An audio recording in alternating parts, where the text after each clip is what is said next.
OPM melakukan penembakan di distrik Homeo, Papua Tengah. Presidensial Club dinilai bagus untuk para mantan presiden. KTP warga DKI akan berubah jadi DKJ.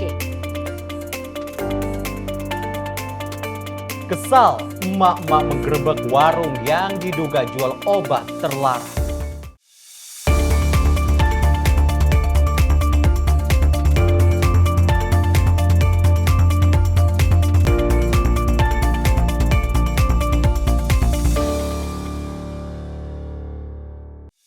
Halo, selamat malam. Senang sekali saya Syam Hakung bisa menemui juga Dewi Manik. Benar sekali. Setelah kemarin saya tidak siaran beberapa hari seperti itu ya. Kemana, Syam? Kita di balik layar saja kemarin. Pemirsa pasti kangen banget.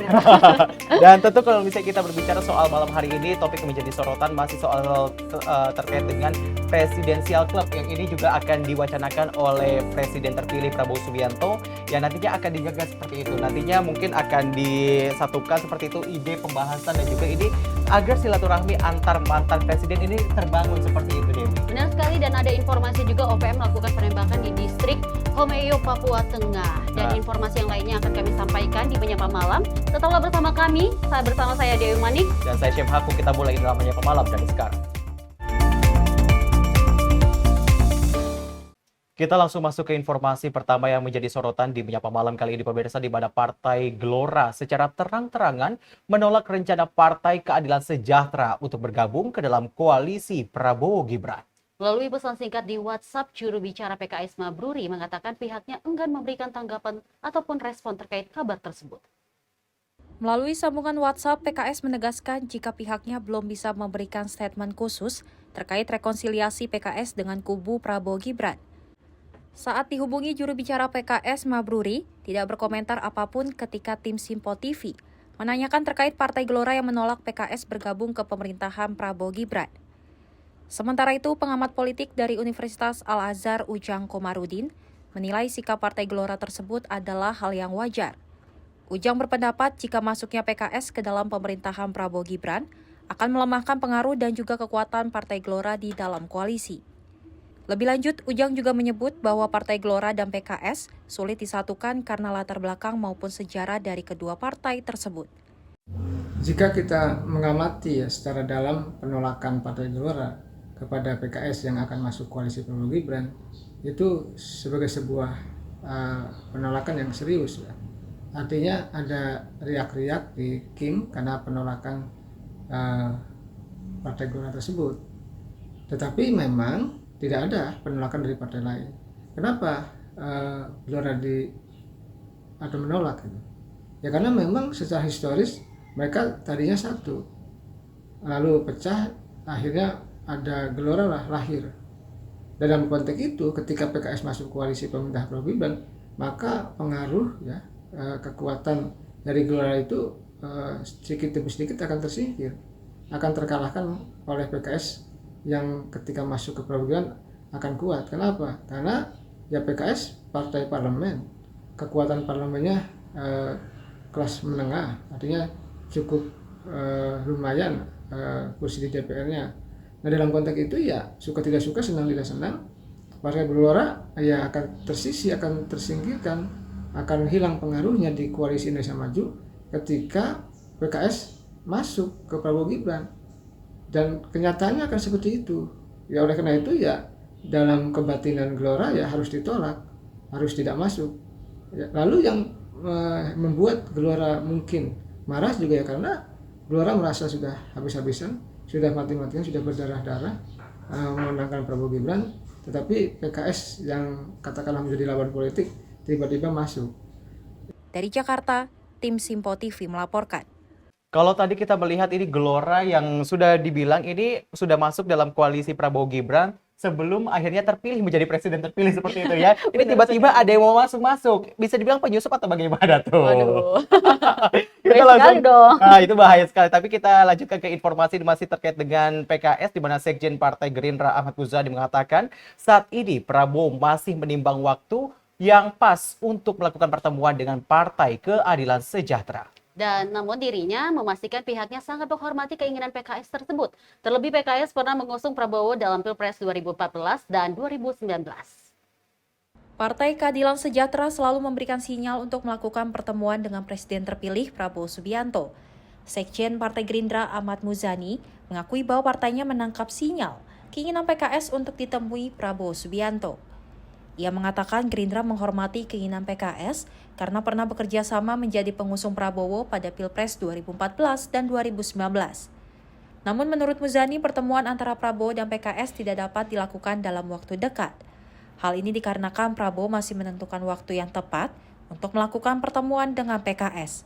PKS pernah memberi support dan dukungan kepada Pak Prabowo 2 kali setidaknya 2014 dan 2019, sehingga sinyal-sinyal dari PKS sudah kami tangkap dan kami pelajari, dan Pak Prabowo juga sama sudah menangkap. Tapi sekali lagi perlu waktu Pak Prabowo, sedang mencari momentum yang tepat.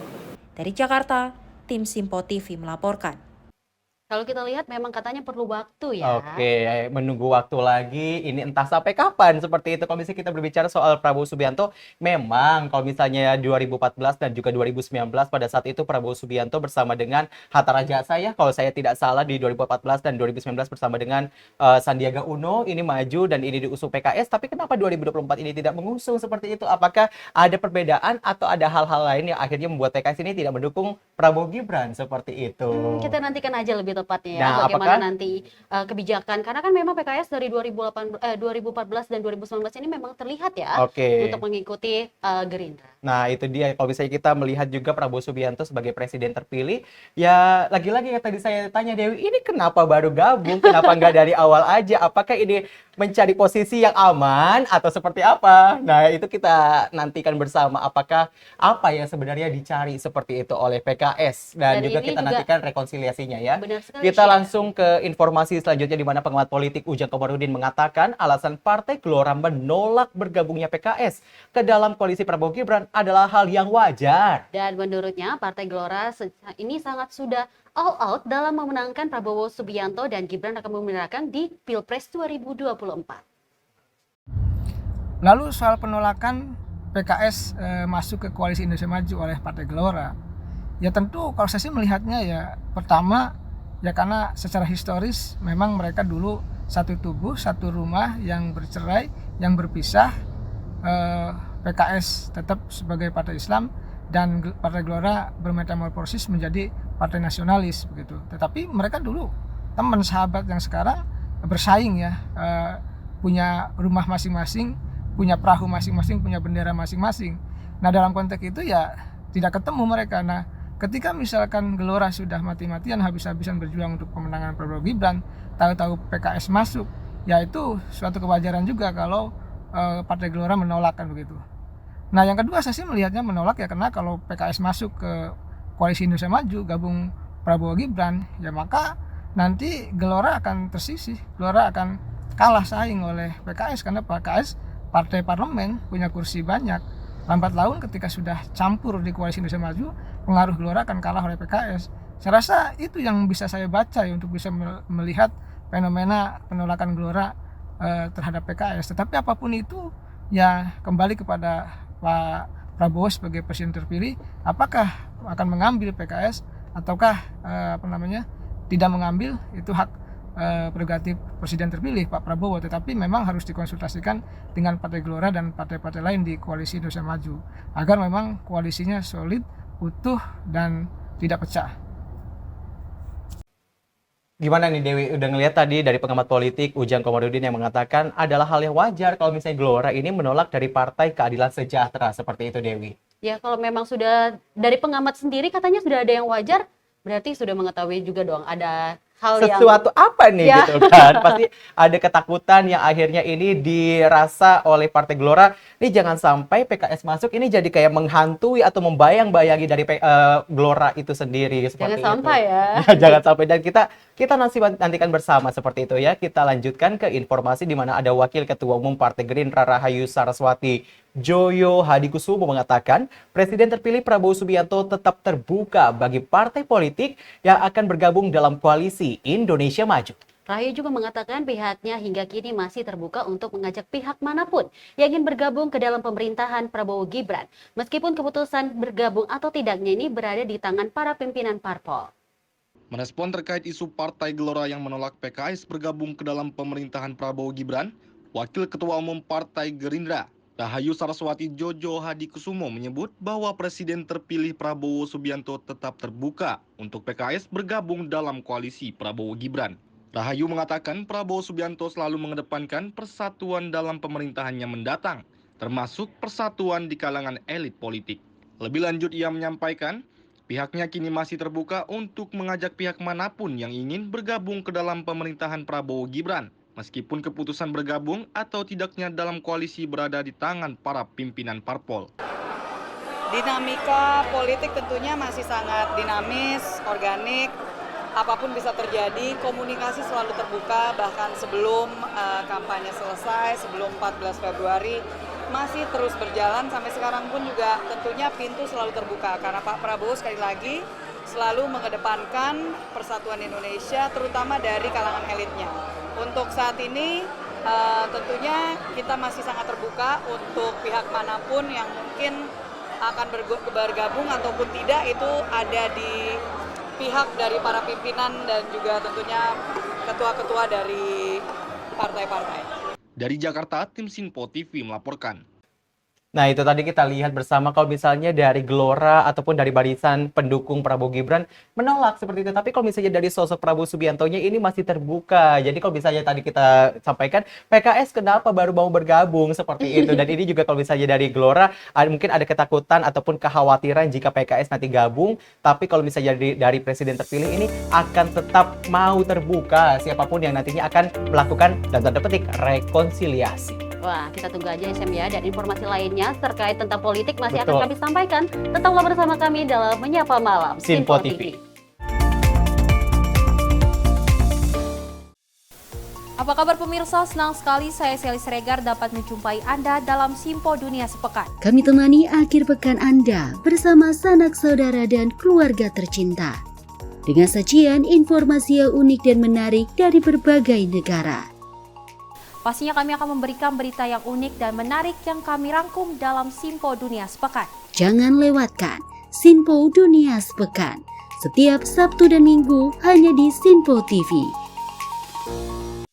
Halo, salam jumpa pemirsa. Kami kembali hadir dengan rangkaian informasi yang dihimpun dari berbagai penjuru dunia. Kami hadirkan rangkuman informasi terkini dari seluruh penjuru dunia hanya untuk Anda.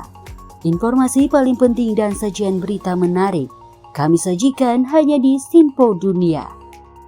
Bersama saya Dewi Manik, inilah Sinpo Dunia selengkapnya untuk Anda.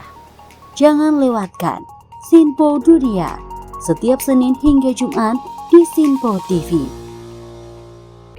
Menyapa Anda sebelum memulai hari dengan penuh semangat pagi.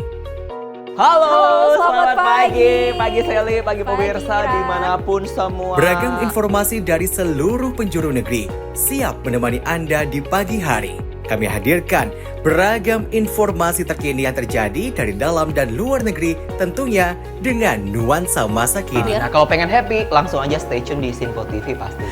Terima kasih sudah menonton. Selamat pagi. Sampai jumpa. Pastikan Anda bersemangat di pagi hari bersama kami dalam program Menyapa Pagi, Senin hingga Jumat pukul 6 pagi hanya di Sinpo TV.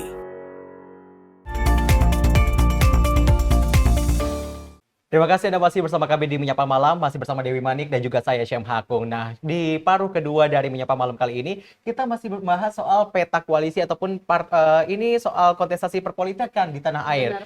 Di mana ini ada berita dari Presiden Joko Widodo yang menegaskan format kabinet pemerintahan ke depan merupakan hak prerogatif Prabowo Subianto dan Gibran Raka Buming Raka sebagai presiden dan wakil presiden terpilih 2024. Jokowi juga menyebutkan bahwa sebuah usul terkait dengan kabinet diperbolehkan, termasuk dari Presiden kelima Megawati Soekarno Putri. Nah, meski demikian Jokowi juga menyoroti pihak yang tidak dimintai saran untuk tak seharusnya ikut campur dalam penyusunan kabinet. Kabinet itu adalah 100% hak prerogatif presiden. Kalau usul-usul boleh, tapi itu hak penuh presiden terpilih. Jadi kalau minta saran dari Bu Mega gitu Kalau nggak apa-apa minta ya? saran kan nggak apa-apa kalau minta saran. Tapi kalau nggak dimintai saran, ikut-ikutan nimbrung lah itu yang nggak boleh. Nah, itu tadi yang tadi disebutkan oleh Presiden yang saat ini masih menjabat, Joko Widodo, yang menyatakan siapapun boleh dengan catatan atau digaris bawahi kalau dimintain saran, seperti itu, Dewi. Nah, ini kita maksud Pak Jokowi ini bagaimana ya? Apakah juga ini terkait dengan ini Wakil Presiden terpilih Gibran Rakabuming Raka yang katanya akan meminta pendapat dari Presiden kelima kita, Megawati Soekarno Putri, atau seperti apa?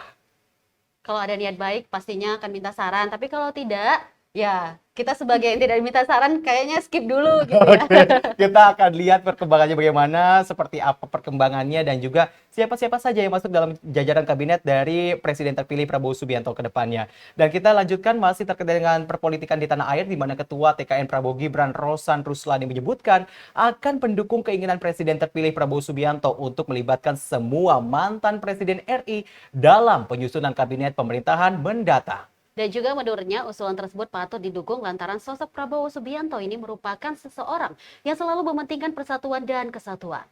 Presiden terpilih Prabowo Subianto berencana akan melibatkan semua mantan Presiden RI dalam penyusunan kabinet di pemerintahannya mendatang. Ketua TKM Prabowo Gibran, Rosan Ruslani, mengatakan akan mendukung penuh langkah Prabowo dalam menyusun kabinet pemerintahan dengan melibatkan seluruh mantan Presiden Republik Indonesia. Rosan menilai Prabowo Subianto merupakan sosok yang selalu mementingkan persatuan dan kesatuan. Dirinya meyakini Prabowo Gibran selaku Presiden dan Wakil Presiden terpilih akan mengambil langkah yang tepat. Ya kan kita kan seperti arah Pak Prabowo selalu menjunjung tinggi persatuan dan kesatuan, ya. Kita sebagai suatu bangsa tentunya ingin suatunya itu dalam satu kerukunan. Jadi yang terbaik tentunya Pak Prabowo dan juga Mas Gibran mengetahui apa yang terbaik untuk bangsa dan negara ini. Kembali lagi itu kan prerogatif Pak Prabowo dan Presiden terpilih ya. Jadi mohon maaf mungkin saya tidak bisa komentar. Jadi kita serahkan ke Pak Prabowo. Pak, ini Kan pesta demokrasi pemilu udah selesai. Jadi udah nggak ada lagi 01, 02, 03 gitu ya. Yang ada ya seperti yang Pak Prabowo sampaikan, ya udah persatuan Indonesia udah, dan persaudaraan, dan bagaimana kita sekarang bersama-sama membangun bangsa yang besar ini menjadi lebih baik, menjadi lebih maju, dan juga menjadi lebih makmur. Gitu. Dari Jakarta, tim Simpo TV melaporkan. Nah, kalau misalnya dari Ketua TKN seperti itu, yang ini bisa dibilang bersama-sama akhirnya bisa memenangkan Prabowo Subianto dan juga akhirnya menjadi Presiden terpilih, ini mengatakan sebenarnya terima-terima aja kalau misalnya Presiden terpilih ini nantinya akan melibatkan para mantan Presiden untuk nantinya ataupun ini mendengarkan usulan atau saran dalam kabinet ataupun pemerintahan ke depannya, seperti itu, Dewi. Benar sekali, dan informasi ini juga ada terkait dengan informasi Presiden yang saat ini menjabat Jokowi, maksud kami, di mana ide dan gagasan Presiden terpilih Prabowo Subianto dalam membentuk Forum Presidential Club ini dinilai langkah yang harus untuk memajukan bangsa. Nah, selain untuk ajang silaturahmi, Presidential Club akan menjadi wadah terhormat bagi para mantan presiden untuk menyampaikan gagasannya. Presiden terpilih Prabowo Subianto mengungkapkan keinginannya untuk rutin bertemu dengan para mantan Presiden Indonesia dengan membentuk Presidential Club. Prabowo nampak sangat serius untuk membentuk Presidential Club. Menurut Wakil Ketua Umum Gerindra Habibur Rahman, ide pembentukan klub presiden tersebut bahkan sudah direncanakan sejak tahun 2014. Pengamat politik Ujang Komarudin menilai langkah Prabowo patut diapresiasi dan ditiru. Pasalnya, pembentukan Presidential Club dinilai dapat menyatukan ide dan gagasan untuk membangun bangsa. Wadah diskusi antar mantan presiden itu akan mempunyai banyak manfaat ke depannya. Selain itu, Prabowo dinilai ingin menempatkan para mantan presiden Indonesia di tempat yang lebih terhormat dengan membentuk Presidential Club tersebut. Soal Presidential Club tentu ini sesuatu yang positif ya, sesuatu yang baik, sesuatu yang bagus.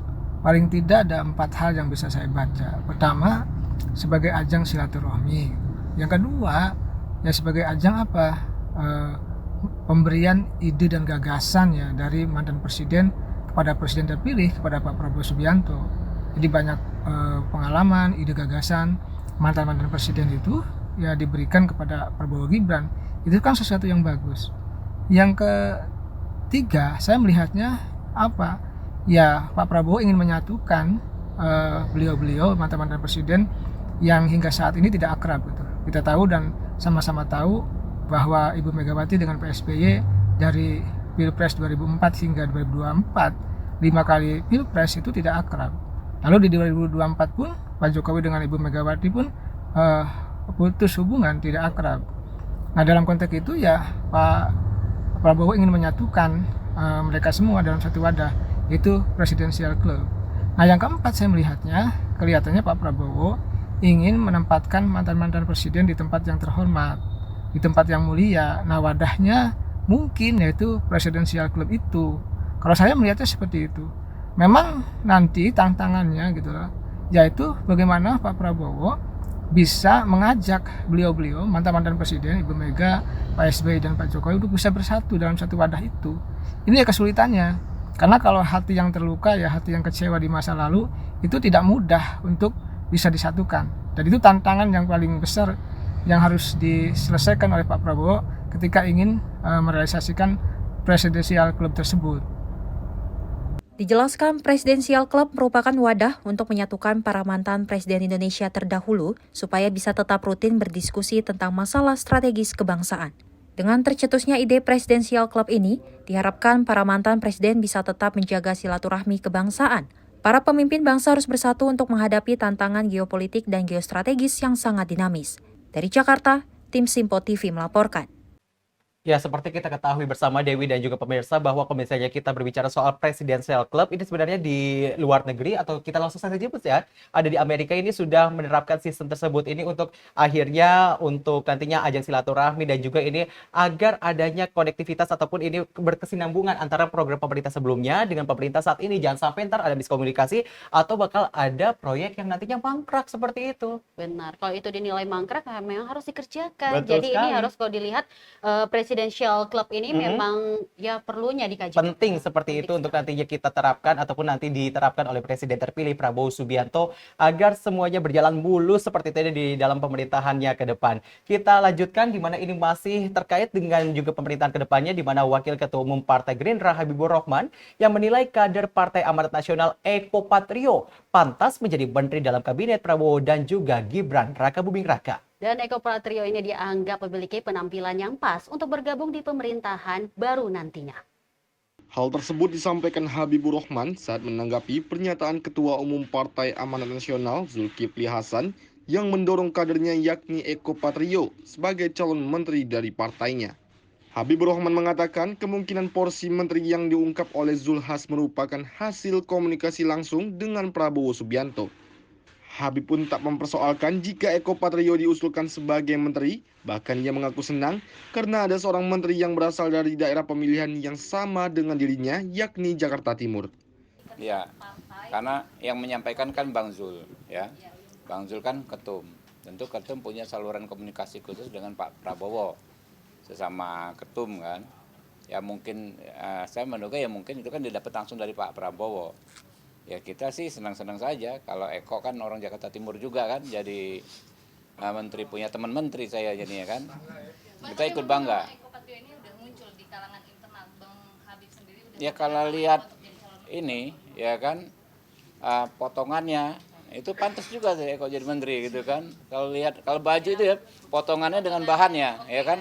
Potongannya bagus, bahannya bagus Eko jadi menteri gitu. Jadi menurut saya pantas-pantas banget ya Pak Eko jadi menteri. Dari Jakarta, Sri Dewi, Ahmad Mutia, Simpo TV melaporkan.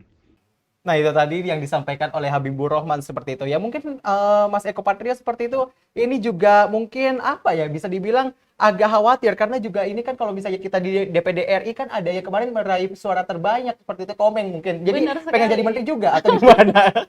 Tapi kalau kita lihat kan Eko Patrio memang sudah tidak terjun lagi ya ke dalam komedi dan lain-lain dan memang dia fokus untuk di perpolitikan. Kita lihat saja nanti seperti apa ini. Jadi menteri apa kira-kira? Itu ya saya dari tadi penasaran apakah menteri pariwisata ataukah menteri apa? Kita nantikan bersama. Tapi sejumlah informasi lainnya masih akan kami hadirkan sesaat lagi. Tetaplah bersama kami hanya di Menyapa Malam Simpo TV.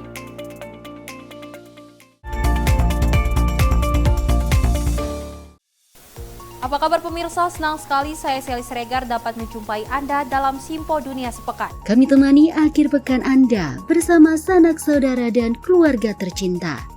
Dengan sajian informasi yang unik dan menarik dari berbagai negara.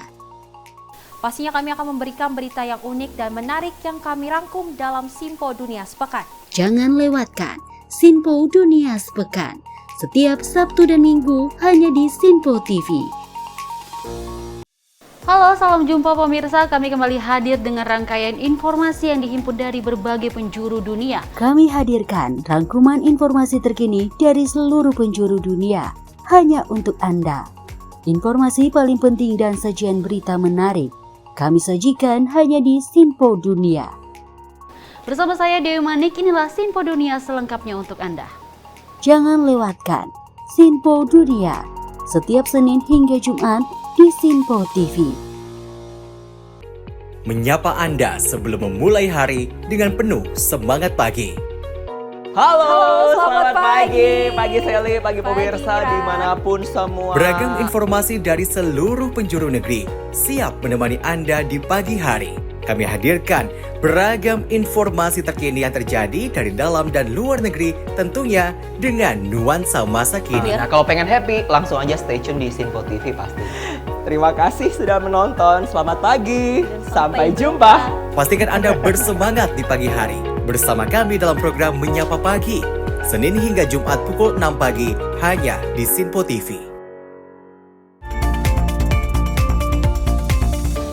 Terima kasih pemirsa, Anda masih bersama kami dalam Penyapa Malam dan informasi selanjutnya akan kami sampaikan. Ini ada pemerintah DKI Jakarta melalui Dinas Kependudukan dan Pencatatan Sipil atau Dukcapil akan mengganti kartu tanda penduduk atau KTP warga daerah Jakarta dari status DKI menjadi DKJ. Nah, meski demikian, rencana itu juga masih menunggu keputusan Presiden terkait dengan penerapan Undang-Undang DKJ. Dan untuk informasi selengkapnya berikut wawancara jurnalis Simpo TV Jihanabila bersama Kepala Dinas Dukcapil DKI Jakarta Budi Awaludin.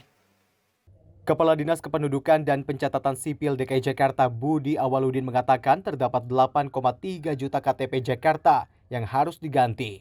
Hal ini seiring dengan status Jakarta yang akan menjadi daerah khusus Jakarta ataupun DKJ, meninggalkan status lamanya sebagai daerah khusus Ibu Kota DKI Jakarta. Budi menjelaskan, pergantian nomenklatur KTP dari DKI Jakarta menjadi daerah khusus Jakarta akan dilakukan secara bertahap. Terkait dengan penonaktifan NIK KTP DKI Jakarta, Disdukcapil telah berkoordinasi dengan instansi pelayanan publik seperti BPJS Kesehatan, Bank Indonesia, Polri yang berdampak dengan adanya NIK. Ya, dengan berlakunya Undang-Undang Nomor 2 Tahun 2024 ya tentang daerah khusus Jakarta pada saat ini, maka akan ada perubahan nomenklatur. Jadi dari daerah khusus ibu kota menjadi daerah khusus Jakarta. Namun pada saat ini kami masih menunggu keputusan Presiden, yaitu perubahan dari ibu kota dari DKI ke ibu kota Nusantara. Jadi kalau terkait perubahan nomenklatur saat ini itu tidak sama sekali mempengaruhi dari pelayanan publik karena di dalam KTP hanya perubahan nomenklatur, tidak perubahan elemen data. Sehingga pelayanan publik saat ini dengan adanya perubahan nomenklatur tersebut itu tidak mengganggu sama sekali. Jadi masyarakat tidak perlu panik dan tidak perlu khawatir dengan adanya perubahan nomenklatur dari DKI menjadi DKJ. Dari Jakarta, Jihanabila, Azizul Hakim, Haikal, Simpo TV melaporkan. Ya memang kalau misalnya dari hasil wawancara tadi disebutkan bahwa memang NIK itu tuh tidak akan diubah, tapi hanya status yang ada di KTP itu di paling atas kan daerah khusus ibu kota. Jadinya ntar daerah bukan ibu kota lagi, tapi daerah khusus Jakarta seperti itu. Siap nggak ya warga DKI Jakarta yang dulunya khusus sekarang tidak khusus lagi? Khusus ibu kota. Nah ini kan nanti ibu kotanya akan ke Nusantara, ke Kalimantan. Kalau misalnya mau tetap di ibu kota, pindah ke Kalimantan ikutan. Kita ke informasi selanjutnya. Sejumlah warga antri di posko Dukcapil di Taman Interaksi BKT Duren Sawit, Jakarta Timur pada Minggu pagi. Dan selain mengurus pembuatan identitas kependudukan digital, petugas juga melayani warga yang ingin klarifikasi karena namanya terhapus dalam program penonaktifan NIK bagi warga ber-KTP Jakarta. Warga Duren Sawit, Jakarta Timur yang sedang berolahraga di kawasan Taman Interaksi Banjir Kanal Timur Minggu pagi meluangkan waktu untuk mendatangi posko Dukcapil Dursafakanza. Warga antri di pos pelayanan terpadu yang digelar Kecamatan Durensawit. Banyaknya warga yang datang ke pelayanan Dukcapil seiring adanya program penonaktifan nomor induk kependudukan bagi warga DKI. Menurut Camat Durensawit Kelik Susanto, warga yang keberatan namanya terhapus dalam program penonaktifan NIK dapat datang untuk berkonsultasi dengan petugas. Nantinya, proses verifikasi lapangan akan dilakukan petugas Dukcapil Kecamatan dengan meminta keterangan dari RT RW setempat untuk memastikan yang bersangkutan masih berdomisili di wilayahnya. Kami di Kecamatan Durensawit melaksanakan suatu kegiatan yang dinamakan Bursa Pagansa. Jadi pelayanan minggu pagi di ruang publik. Pelayanan ini kami berikan di minggu pertama setiap bulan dan bergilir di kelurahan-kelurahan. Hari ini kebetulan jadwalnya ada di Kelurahan Durensawit. Sekaligus juga ini soft launching kita, uji coba kita untuk memberikan pelayanan kepada masyarakat di hari libur.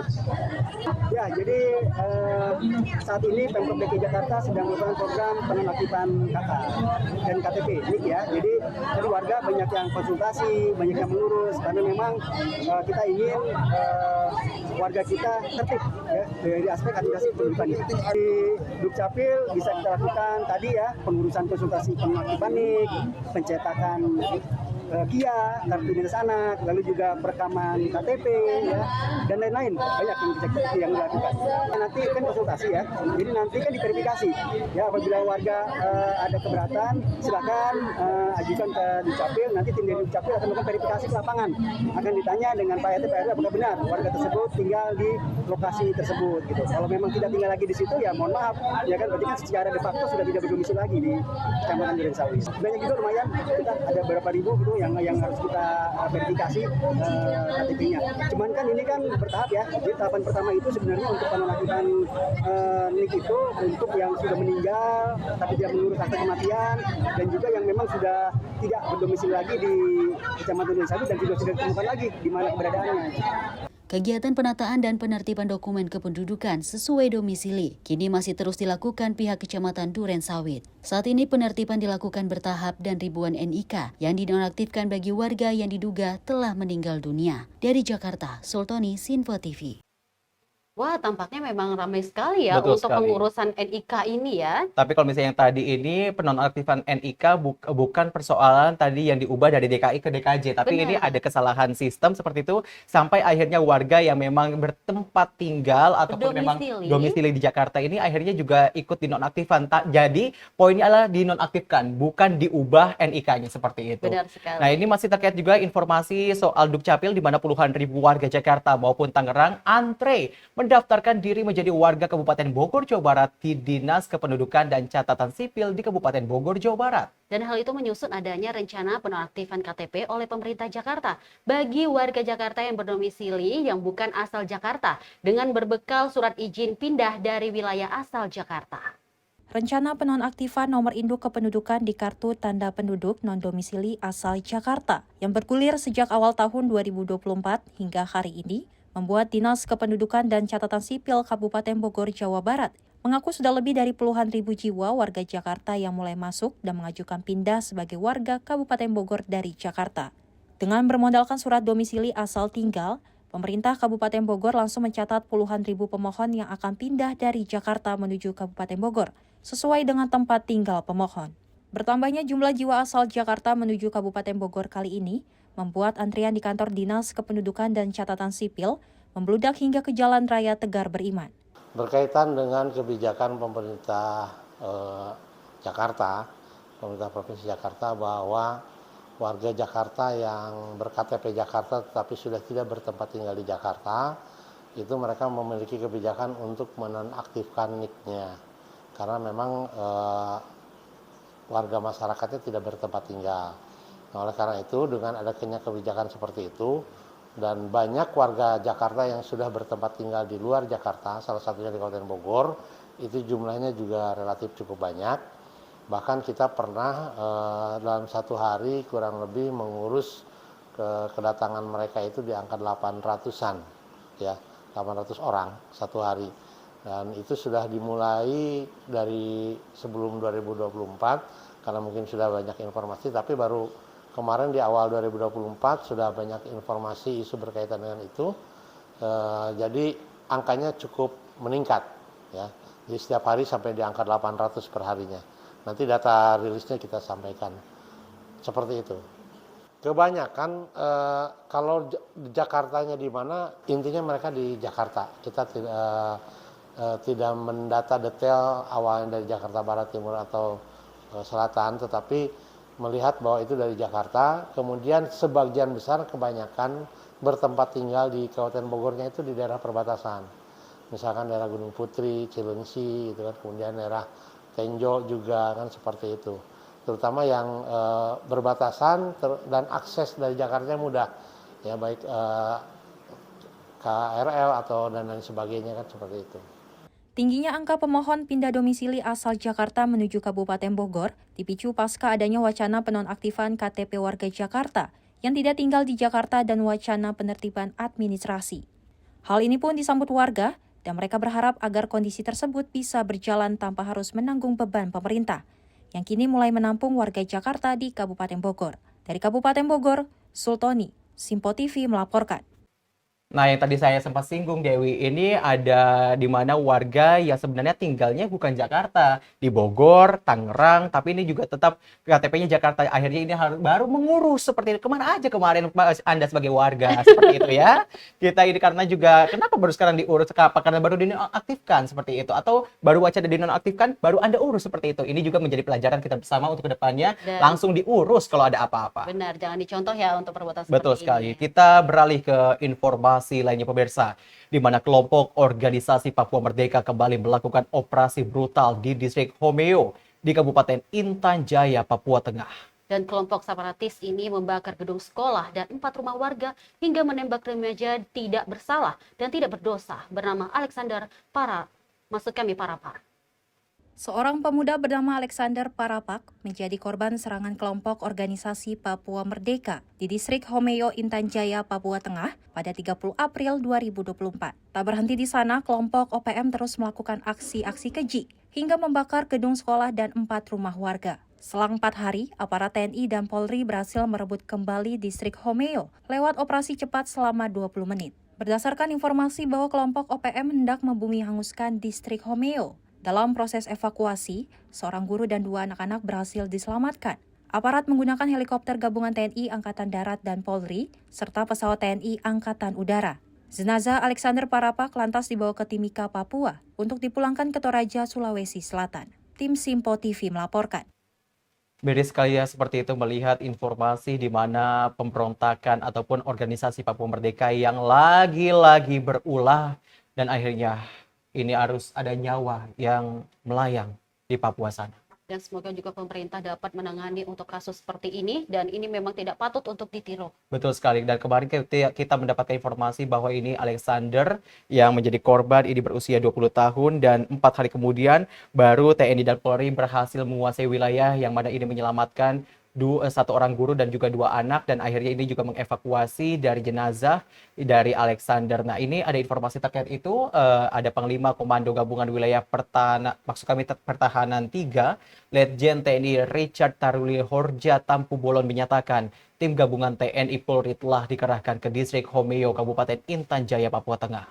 Dan hal itu dilakukan guna mengembalikan keamanan dari gangguan teror organisasi Papua Merdeka atau OPM. Selamat sore, saya Letnan Jenderal TNI Richard Tampu Bolon, selaku Pangkoga Pilhan 3, akan memberikan informasi sekaligus update situasi distrik Homeo, Kabupaten Intan Jaya. Tepatnya pada tanggal 30 April 2024, kelompok OPM melakukan aksi brutal dengan melakukan tembakan ke kompleks Polsek distrik Homeo. Akibat tembakan brutal daripada kelompok OPM tersebut, timbul korban seorang remaja yang tidak bersalah, tidak berdosa atas nama saudara Alexander. Selanjutnya kelompok OPM tersebut terus melakukan aksi-aksi sporadis, yakni dengan melakukan pembakaran 1 SD Impres, lanjut melakukan pembakaran 4 rumah masyarakat. Tepatnya pada tanggal 2 Mei malam hari didapatkan informasi bahwa kelompok OPM tersebut berupaya untuk membumi hanguskan di distrik Homeo. Namun kesigapan daripada aparat keamanan dalam hal ini Koramil dan Polsek Distrik Homeo bersama dengan masyarakat berhasil mencegah upaya-upaya brutal dari kelompok OPM tersebut. Mencermati situasi tersebut, saya memerintahkan Panglima Komando Operasi HBMA TNI, yaitu Brigadir Jenderal TNI Luki Afianto, untuk segera membuat rencana operasi dan lakukan perebutan cepat untuk mengembalikan situasi keamanan di Distrik Homeo Kabupaten Intan Jaya tersebut. Satu-satunya yang bisa kita lakukan adalah melalui transportasi udara. Karena ada satu rute melalui darat, terdapat jembatan putus dari Kampung Bilai menuju Distrik Homeo tersebut. Pada tanggal 3 Mei, Kops HBMA TNI bersama dengan teman-teman TNI AU, kemudian teman-teman dari SDC Polri, kita turunkan tim kecil dari Satgas Nanggala Kopassus untuk melakukan operasi perebutan cepat. Puji Tuhan, kerja keras daripada prajurit-prajurit dan tim kecil Nanggala tersebut dalam waktu 20 menit berhasil menduduki airstrip Distrik Homeo, meskipun pada saat akan landing mendapatkan tembakan-tembakan dari kelompok-kelompok OPM yang memang sudah menguasai medan sekitar di wilayah airstrip tersebut. Dalam waktu 20 menit, airstrip dikuasai dan segera lakukan backup perkuatan kepada Polsek dan Koramil di Distrik Homeo tersebut. Kita akan terus berupaya mengembalikan situasi keamanan tersebut, dan tadi pagi kita berhasil menggunakan heli TNI mengevakuasi jenazah almarhum remaja yang tidak bersalah dan tidak berdosa atas nama saudara Alexander tersebut. Pangkop HBMA beserta SDC Polri dan semua unsur yang terkait, kita akan terus mengejar dan lakukan penindakan-penindakan tegas terukur kepada kelompok-kelompok bersenjata OPM yang telah melakukan aksi brutal, aksi biadab yang mengakibatkan masyarakat ketakutan, bahkan sebagian masyarakat berkeinginan untuk mengungsi. Situasi hari ini sudah kembali berangsur pulih, dan mohon doanya untuk prajurit-prajurit yang bertugas di lapangan. Salus Polpuli Supreme Lex Exto, yang berarti keselamatan rakyat merupakan hukum tertinggi. Terima kasih, selamat sore. Langkah sterilisasi dan juga penjagaan yang akhirnya digerak cepat seperti itu oleh TNI Polri ini sudah dilakukan, dan kita berharap semoga nantinya ke depannya tidak terjadi kembali dari organisasi Papua Merdeka yang menguasai wilayah Papua, karena ini lagi dan kita nggak tahu sampai kapan. Kita berharap semoga pemerintah, TNI Polri dan juga aparat terkait seperti itu bisa memberantas serius kasus seperti ini. OPM seperti ini ya. Baik, informasi lainnya seperti kecelakaan beruntun di tol MBZ akan kami sampaikan, namun usai jeda berikut. Tetaplah bersama kami di Menyapa Malam Simpo TV.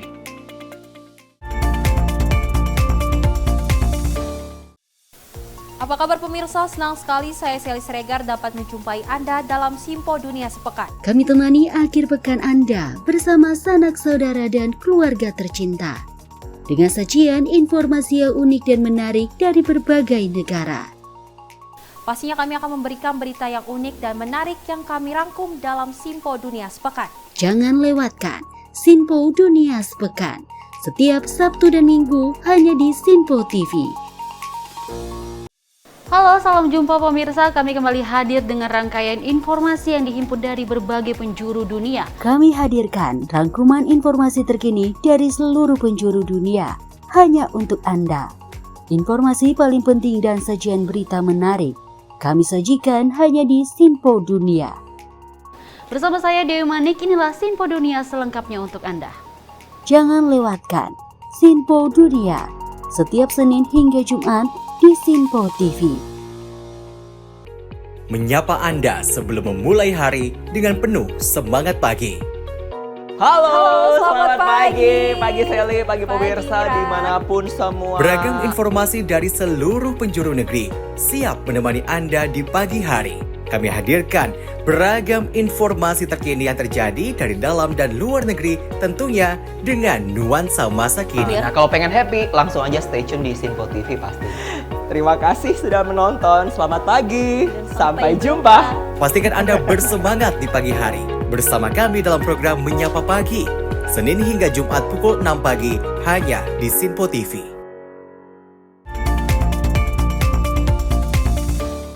Terima kasih Anda masih bersama kami di Menyapa Malam Simpo TV. Masih bersama saya Syam Hakung dan juga rekan saya Dewi Manik. Kita lanjutkan di mana ada kecelakaan beruntun yang melibatkan kendaraan dinas polisi dengan mobil Elf terjadi di Jalan Layang MBZ dari arah Cikampek menuju Jakarta pada Senin kemarin. Dan juga pengendara mobil dinas polisi diduga menggantui hingga menabrak Elf yang berada di depannya. Akibat peristiwa ini, kendaraan mobil dinas polisi mengalami kerusakan pada bagian depan kendaraan itu. Sementara kendaraan Elf yang ditabrak dari belakang mengalami kerusakan yang cukup parah di bagian sisi kiri yang menyebabkan pecahan kaca mobil itu berserakan di jalan. Dari peristiwa ini, pengemudi Elf dan juga penumpangnya mengalami luka ringan. Kedua kendaraan langsung diamankan di Induk PJR Jakarta Cikampek. Berdasarkan video yang beredar, terlihat mobil polisi berwarna hitam berplat nomor 78 setelah menabrak posisi mobil itu berada di sisi kanan jalan. Sementara kendaraan Elf berada di bahu jalan dan sebelah kanan. Di lokasi kejadian nampak juga mobil derek dari Jasa Marga yang akan digunakan untuk melakukan evakuasi. Tim Simpo TV melaporkan. Ya, kita tadi sudah melihat bersama ini ada kecelakaan di Tol MBZ seperti itu ya. Dan ya kita mengharapkan pada saat Anda berkendara ya selalu konsen. Kalau misalnya Anda juga sudah mengantuk ataupun ini sudah buyar konsentrasinya, ayolah ke rest area, jangan juga sampai merugikan orang lain seperti itu. Karena kadang-kadang Dewi dan juga pemirsa, kita sudah menjaga jarak aman, kita udah fokus, tapi di depan atau belakang kita belum tentu melakukan hal yang sama seperti itu. Jangan egois lah kayak gitu ya, sebagai pengendara dimanapun Anda berada. Dan kita lanjutkan ke informasi di mana Badan Nasional Penanggulangan Bencana melaporkan belasan unit rumah dan fasilitas publik di Kabupaten Wajo, Sulawesi Selatan mengalami kerusakan berat akibat banjir bandang. Dan kerusakan berat melanda fasilitas publik berupa gangguan gedung ini, fasilitas pendidikan juga, bangunan di mana tempat ibadah ini hingga gedung kesehatan menimpanya. Inilah kondisi banjir di daerah Kera dan Pitumpanua. Terlihat dari video genangan air tinggi hingga menutupi atap rumah. Terdapat rumah warga yang mengalami rusak total sebanyak 13 unit. 6 diantaranya rusak berat hingga nyaris tidak bisa ditempati lagi setelah terkena banjir. Kerusakan berat melanda bangunan gedung atau fasilitas pendidikan 2 unit, 11 unit tempat ibadah rusak, hingga 5 unit gedung kesehatan mengalami kerusakan berat. BNPB hingga kini belum dapat melaporkan kondisi terkini dampak dari kerusakan yang terjadi. Tim hingga kini masih melakukan pendataan serta mengevakuasi warga terdampak masing-masing di Kecamatan Kera dan Pitumpanua. Kendati demikian, data BNPB mencatat 3.954 keluarga terdampak banjir. 1 orang diantaranya meninggal dunia.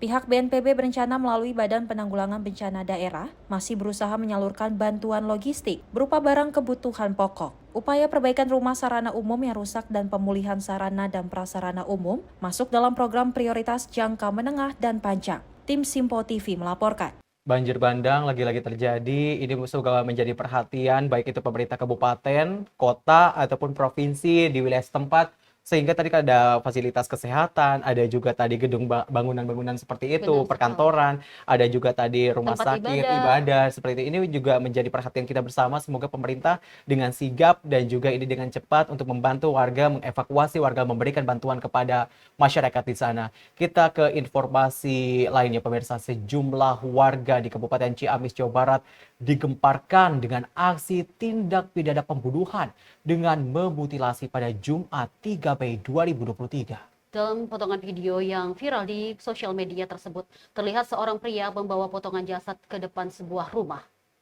Beredarnya video viral di salah satu akun sosial media X yang menggemparkan dengan aksi potongan video, memperlihatkan seorang pria membawa potongan jasad ke depan sebuah rumah warga.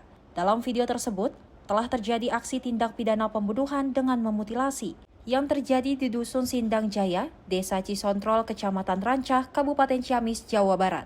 Diketahui pelaku berinisial T 41 tahun, merupakan seorang suami yang tega memutilasi sang istri berinisial Y 40 tahun. Pelaku diduga tega menghabiskan nyawa istrinya, dipicu dengan permasalahan ekonomi.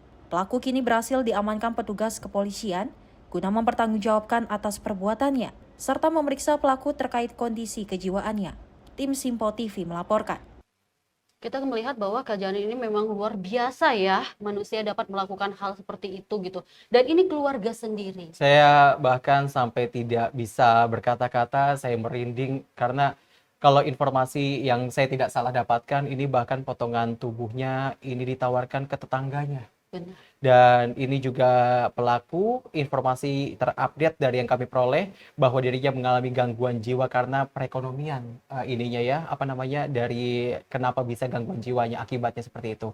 Kita lanjutkan ke informasi di mana ratusan warga di 2 kecamatan di Karawang, Jawa Barat diduga keracunan usai menyantap hidangan di salah satu hajatan pernikahan. Dan para korban mengalami muntah-muntah, pusing, mual, dan diare. Sebagian warga pun harus dirawat intensif di puskesmas dan rumah sakit.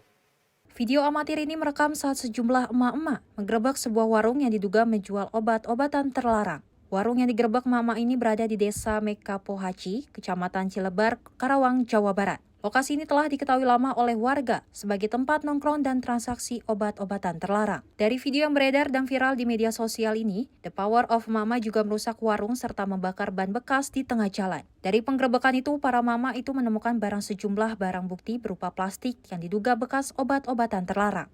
Cukro gitu. Warung tadinya? Warung. Warungnya digantung-gantungin gitu. Kayak warung biasa. Udah lama Pak warung ini Pak? Enggak lama. Ada sebulan mah mungkin sebelum lebaran juga udah tutup. Orang mana yang jualnya Pak? Katanya orang Aceh. Orang Aceh. Kayak Pendatang berarti ya? Ya iya pendatang. Bukan orang sini. Banyak yang nongkrong Pak di sini. Nongkrong kalau siang, kalau malam nggak ada. Kalau malam. Warungnya jual narkoba atau gimana dia? Katanya saya juga nggak tahu persis barangnya. Katanya apa sih pel-apa? Suka jual-jual barang-barang gitu. TM gitu apa sih? Saya juga jangankan megang, lihat juga nggak pernah, gitu. Katanya TM, nggak tahu dari singkatan apa TM, gitu. Tapi ini mah banyak anak-anak yang sering ngumpul di sini gitu ya? Enggak. Oh enggak. Enggak, cuma belok sebentar berangkat, gitu. Ada satu dua orang lah, gitu.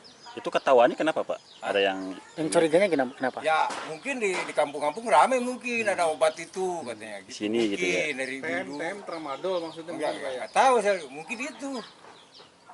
Makanya tadi kan saya bilang TM itu saya nggak tahu, jangankan makan bentuknya aja saya nggak tahu gitu kan ya.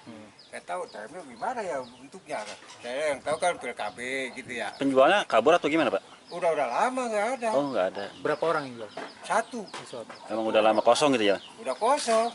Atas viralnya video tersebut, Kasat Narkoba Polres Karawang AKP Arif Zainal Abidin mengaku telah mendatangi lokasi. Bahkan pihaknya juga membenarkan aksi pengrusakan warung yang sudah ditinggalkan pemiliknya tersebut. Terkait dengan adanya berita viral emak-emak yang melakukan